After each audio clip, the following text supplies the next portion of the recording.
শুভ সন্ধ্যা সবাইকে। আশা করি সবাই ভালো আছো। আমার দুদিন ভিডিও করতে আসা হয়নি, কারণ আমার একটা ক্লাসের জন্য কিছু টাইমিংয়ের চেঞ্জেস ছিল, সেই জন্য আমি আসতে পারিনি। তো যাই হোক, আজকে আবার এসেছি, কিন্তু আজকে কোনো গীতার পাঠ করছি না। আজকে এমনি একটু কথা বলা।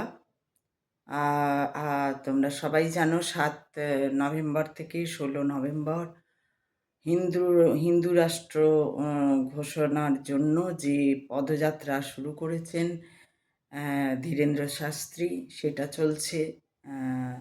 এবং সেখানে প্রচুর হিন্দু যোগদান করেছেন, এবং এর মধ্যেই ঘটে গেছে আবার দিল্লির ব্লাস্ট। সেটাও আমাদের একটা, সত্যি কথা বলতে, একটা কোথাও খারাপ লাগা তো আছেই, শুধু খারাপ লাগাতে তো হয় না, কিন্তু কিছু প্রশ্ন জাগিয়ে দেয়। যদিও আমি এখন আর এইসব রাজনীতি দিক দিয়ে আহ, ভালো লাগে না, কারণ সত্যি কথা বলতে কিছু করার নেই এগুলো। আর এইগুলো হবে, এইগুলোতে যাতে আমরা বিচলিত না হই। আর কি হবে সেটা আমরা জানি না, খারাপ তো হবেই। এ কথা আমিও নিজে একটা সময় বলেছিলাম, কারণ খারাপ এই সেন্সে হবে যে ওই আমেরিকা, চীন, কেউ চাইছে না ভারত উপরের দিকে উঠছে। আর ভারতের আমাদের যিনি প্রধানমন্ত্রী রয়েছেন, তিনি এমনি তো খুবই ভালো, সবই ঠিক আছে, কিন্তু আরেকটু মানে যোগীজির মতন যদি প্রধানমন্ত্রী হতো তাহলে ভালো হতো। আমরা চাই আগামী দিনে যদি যোগীজি প্রধানমন্ত্রী হয়ে আসেন, কারণ কি, একটা শাস্তি না হলে না, একটা কঠোর একটা একটা অন্যায়ের যদি কঠোর কঠিন শাস্তি না হয়, তাহলে কিন্তু সেই অন্যায়টা লোকেরা যারা করছে অন্যায়, তার দেখে আরও এক ধাপ বেশি অন্যায় করতে লোকে সাহস পেয়ে যায়। সেই জন্য শাস্তিটা খুব দরকার, খুবই দরকার। যার জন্য দেখবে আমরা ছোটোবেলায় যদি কোনো অন্যায় করি, তো আমাদের সবার বাবা মারা খুব শাস্তি দিতেন। শাস্তি কি, হয়তো মারতেন, কান বেশি জোরে মুলে দিতেন, বা অন্য স্কেল দিয়ে মারতেন, বা লাঠি দিয়ে মারতেন। এবং এই মারটা কী করতো না, আমাদের এত লাগতো, এবং শুধু গায়ে লাগতো না, অপমানেও লাগতো, একটা মানেও লাগতো, যার জন্য আমরা কিন্তু পরবর্তী ক্ষেত্রে হয়তো সেই ধরনের অন্যায় আর করতাম না, অবশ্যই করতাম না। একই অন্যায় যার জন্য কেউ বারবার করে যায় না, কারণ একটা কঠিন শাস্তি পেতাম আমরা বাড়িতে। ঠিক সেরকম দেশের ভেতরে থেকে যারা এই ঘোরতর অন্যায় করছে, তাদেরকে যদি শাস্তি ঠিক মতন দেওয়া না হয়, এবং এই ক্ষেত্রে যে সংবিধান রয়েছে আমাদের, সেই সংবিধানের যে ভুল ব্যাখ্যা করে সুপ্রিম কোর্ট তার নিজের হাতে তুলে নিচ্ছে, সেই জাজমেন্ট বা রায় যেগুলো দিয়ে রাখছেন বিভিন্ন রকম, যে এই যে একটা রায় আছে যে নারকো করা চলবে না, এইরকম কিচ্ছু লেখা নেই সংবিধানে। কারণ তখন যখন সংবিধান হয়েছিল, তখন নার্কো টেস্ট বা ইত্যাদি এইগুলোর কোনো ব্যাপারই ছিল না, জানতো না কেউ, তাই ওগুলো নিয়ে কোনো লেখাই নেই। কিন্তু সুপ্রিম কোর্টের কোনো এক জাজ বলে দেন যে না, এগুলো চলবে না, এগুলো সংবিধান বিরোধী, এরকম বলে দেন। এবং সে যখন বলে একটা সিলমোহর লাগিয়ে দিচ্ছে, তখন কি হচ্ছে, ওটা একদম ইয়ে হয়ে যাচ্ছে, সঠিক, মানে ওইটাই চালু হয়ে যাচ্ছে, এবং সেটাতে কি হচ্ছে, পার পেয়ে যাওয়া, যে অন্যায়কারীরা পার পেয়ে যাচ্ছে। তারা জানে যে আমাদের কি আর হবে, বড় জোর দুদিন ধরে রাখবে, আমাদের যে ওপরওয়ালা, তার উপরওয়ালা আছে, তারা ঠিক ছাড়িয়ে নেবে। এই যে পার পেয়ে যাওয়া হচ্ছে, এটাই হচ্ছে সব থেকে খারাপ, যেটা মোদিজির যুগেও আমি অন্তত একজন ভারতীয় সচেতন নাগরিক হিসাবে আমিও লক্ষ্য করছি যে মোদিজি, জানি না কেন, এর ভেতরে গূঢ় কারণ নিশ্চয়ই কিছু আছে, নাহলে মোদিজির মতন লোক যেখানে পাকিস্তানে ঢুকে এই করা হলো, এত কিছু করা হলো, কিন্তু তারপরেও এই যে বাংলায় সিবিআই হলো, ইডি হলো, হ্যান হলো, লাগলো, সবই দেখা গেল, সব প্রমাণ পাওয়া গেল, অথচ যাদের জন্য পাওয়া গেল তাদের ধরপাকড় তো হলোই না। তারা বুক ফুলিয়ে ঘুরে বেড়ালো, তারা বড় বড় কথা বলছে, তাদের লোকরা ছাড়া পেয়ে যাচ্ছে। কি করে হচ্ছে? কি করে হচ্ছে? একটা প্রধানমন্ত্রীর ক্ষমতা, কিন্তু তার পরেও হচ্ছে সুপ্রিম কোর্টের ক্ষমতা, একটা সুপ্রিম কোর্টের জাজের ক্ষমতা প্রধানমন্ত্রীর কম নয়, প্রধানমন্ত্রীর মতোই প্রায় তার ক্ষমতা। তো সেই জন্য এইগুলো এত করাপশান ভারতবর্ষে, এত করাপ্ট হয়ে রয়েছে, টাকার খেলা চলছে যে সত্যি কথা বলতে না খুব হতাশ হয়ে গেছি। রাজনীতির দিক থেকে একটা আশা ছিল যে হ্যাঁ, যারা অন্যায় করেছে তাদের প্রমাণ পাওয়া গেছে, সমস্ত প্রমাণ রেডি হয়েও কিছু হলো না, কারণ ওই সুপ্রিম কোর্ট করলো না। তো সেই জন্য বুঝে গেলাম যে না, এখানে এতটাই বেশি করাপশান আর এত টাকা এরা আছে এদের, যে টাকাই সবার আগে। তো এদের কিছু হবে না 26-এও, ওই জন্য জানি না কি হবে। সত্যি কথা বলতে আর কোনো আশা নেই।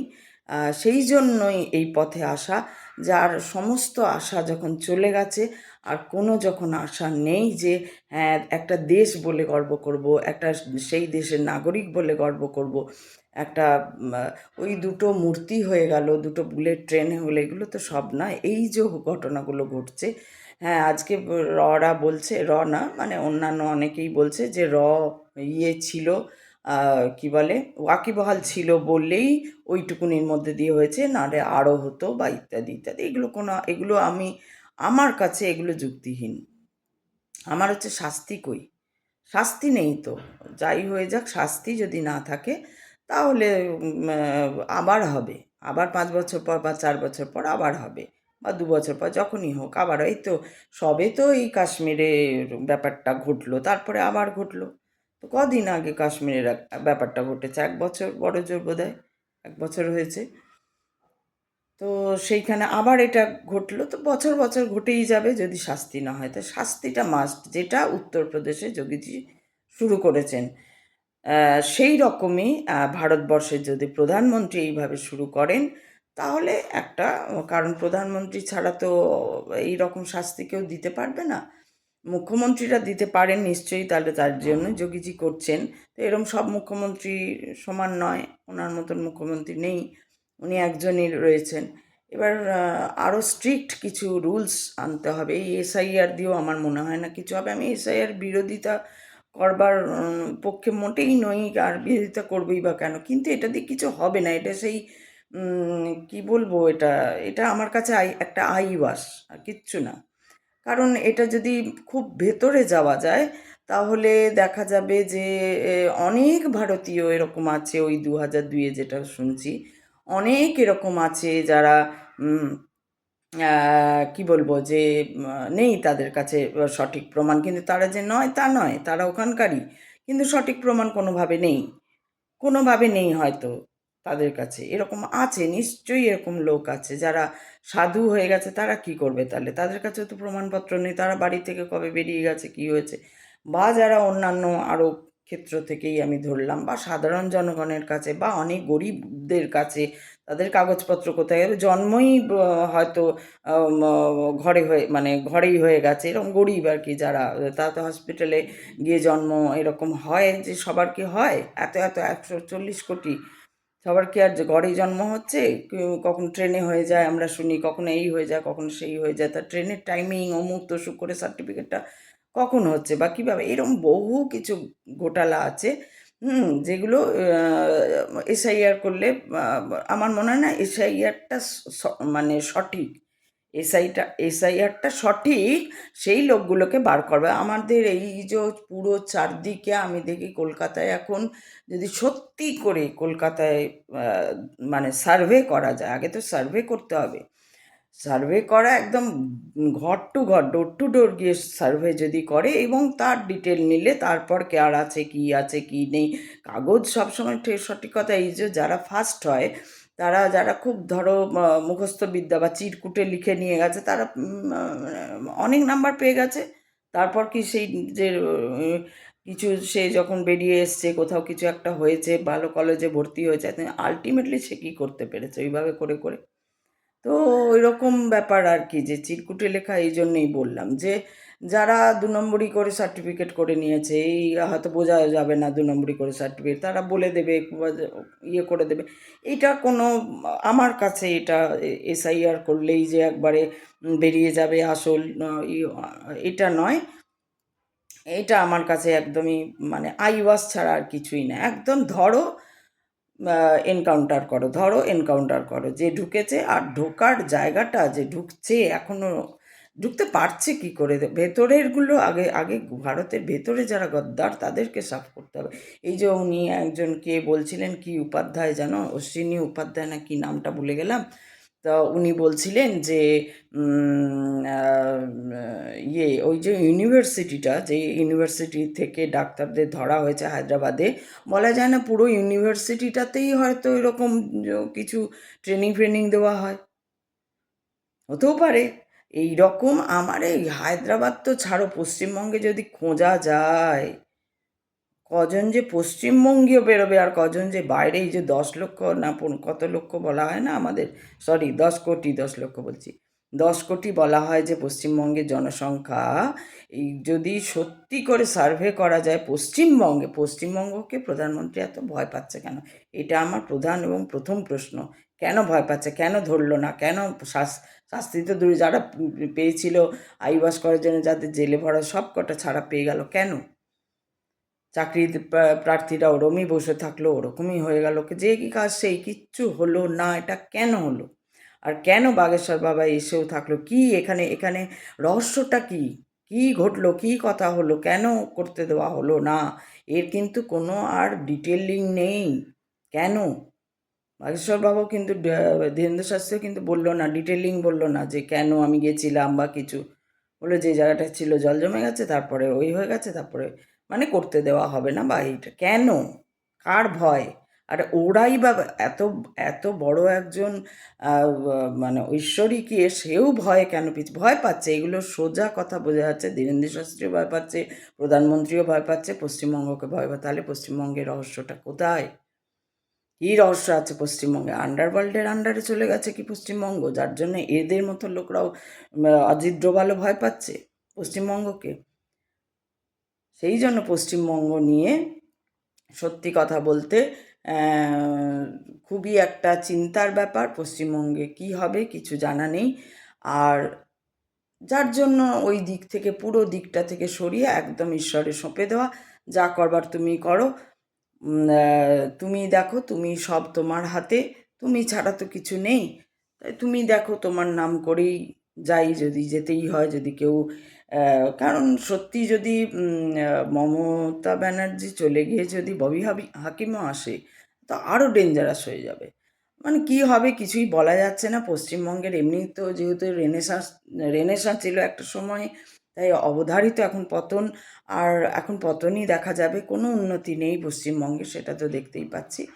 তো সেই জন্য কি আর বলবো এইসব কথা নিয়ে, ভালো লাগে না, মনটা খুব খারাপ হয়ে যায়। এত অন্যায়, এত অন্যায়, এত অন্যায়, আর সহ্য হয় না। কিন্তু কি করব, মানে কি বলবো, ভাগ্যক্রমে রবীন্দ্রনাথের নেতাজি বা সুভাষচন্দ্রের দেশে জন্মে গেছি বলবো, নাকি দুর্ভাগ্যক্রমে জন্মে গেছি বলবো, এখন পরে জন্মেছি সেটা দুর্ভাগ্যক্রমে জন্মেছি, এটা বলতে পারবো না। কিন্তু সত্যি খুব খারাপ অবস্থা, যা চারিদিকে দেখে খুবই একটা হতাশা আসে, যে না জানি কি হবে, কি করা যাবে কি না। তবে এসআইআরটা কোনো একটা ইয়ে নয়। আর খুব লুজ ছেড়ে দেন দিচ্ছে, কেন্দ্র খুব লুজ ছেড়ে দিচ্ছে এই পশ্চিমবঙ্গকে, সেটা আমার সবথেকে বড় কোয়েশ্চেন। তো যাই হোক, আমি এখানে যেহেতু আমি আর ওই সব দিকে একটা মাথায় আসেন, নিজের মধ্যে একটা কোয়েশ্চেনটা জাগে, তাই এটা বললাম, সবার সঙ্গে শেয়ার করলাম ব্যাপারটা। কিন্তু আমার অত দরকার নেই। আমি যখন তার উপর সঁপে দিয়েছি, তার উপরে তো আর কেউ নেই। সে যতই যাই হোক তাই হোক, সেই তারই সব আর কি।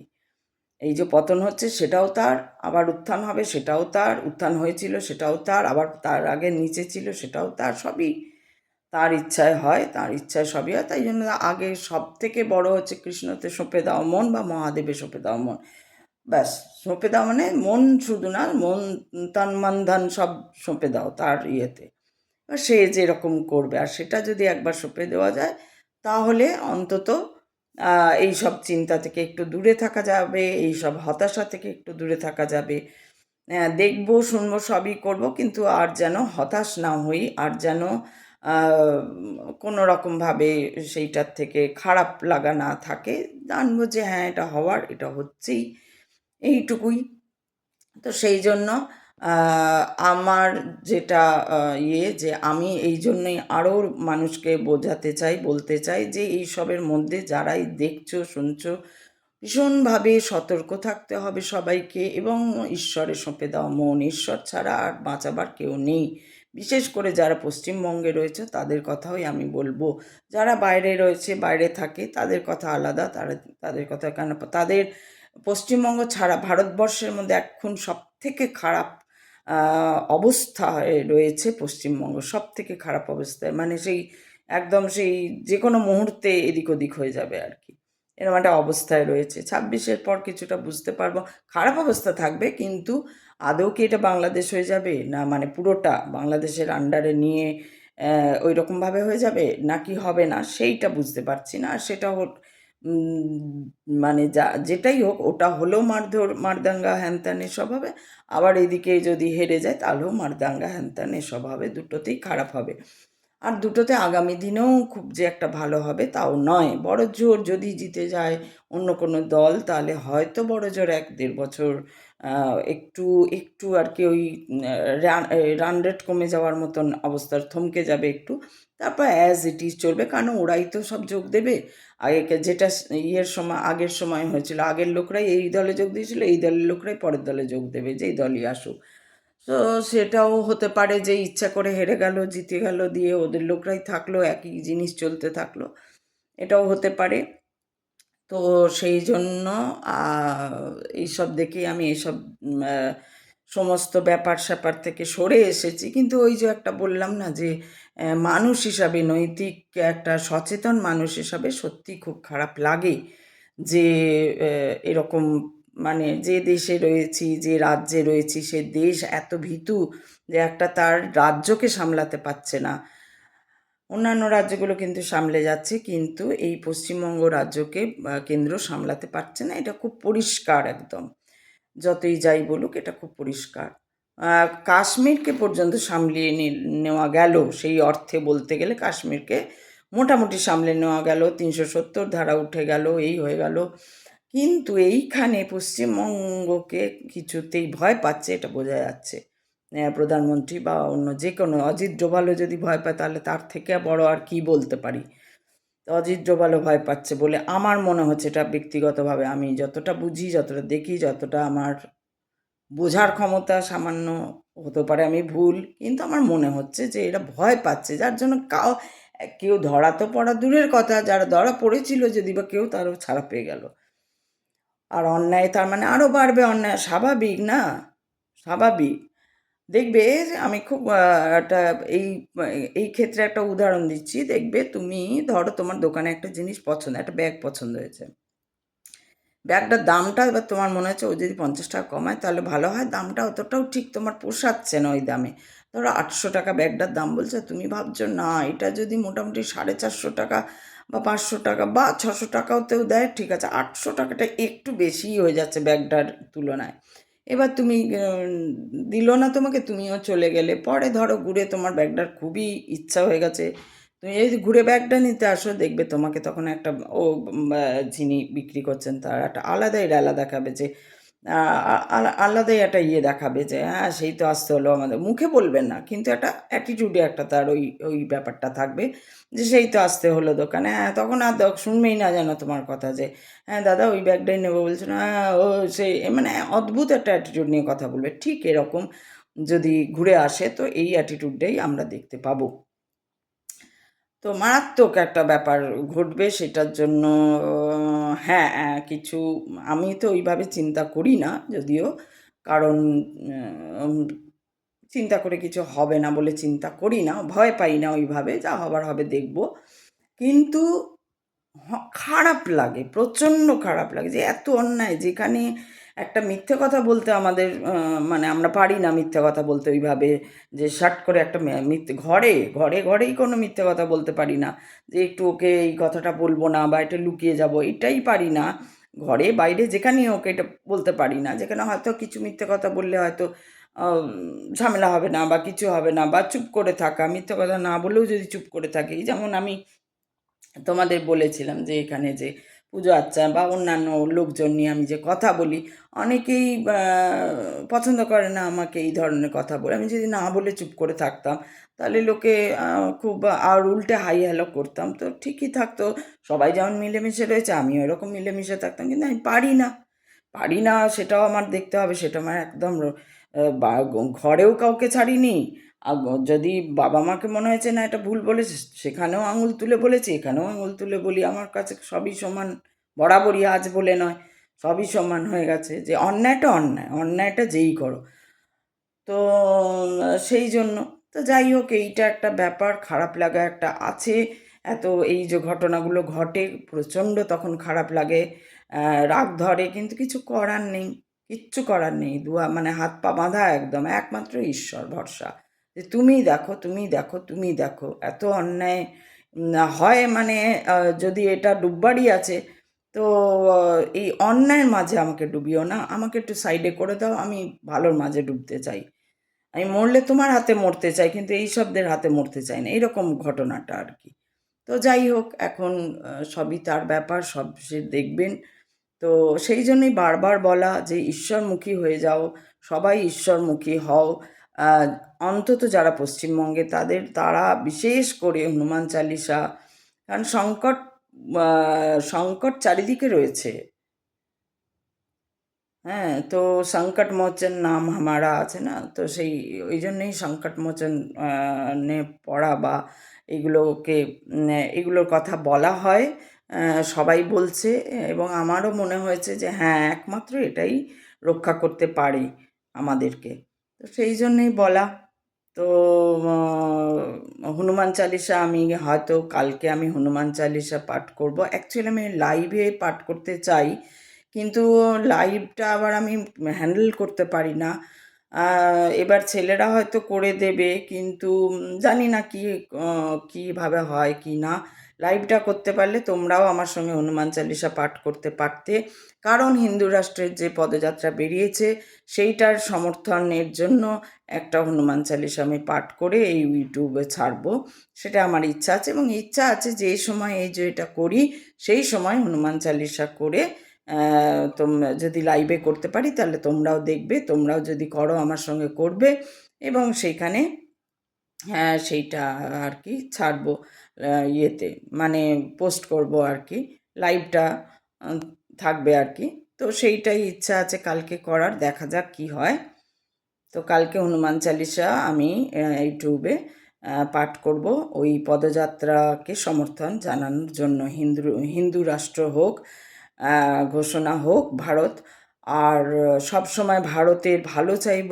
ভারত আমার দেশ, এই দেশ আমার জন্ম, অবশ্যই আমি ভালো চাইব, শেষ মুহূর্ত পর্যন্ত আমি ভারতের ভালো চাইব। তো অতএব সেই জন্য এটা করব।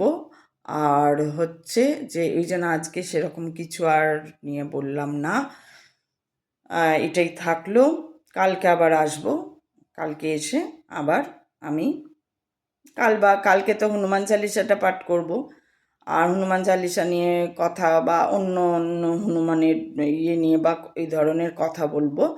আর তারপরে আবার দেখি গীতা বা কথামৃত বা মনু সংহিতা নিয়ে কথা বলারও ইচ্ছা আছে। মনু সংহিতা নিয়েও কথা বলতে পারি পরশু দিন থেকে। কালকে আমি হনুমান চালিসাটা পাঠ করব।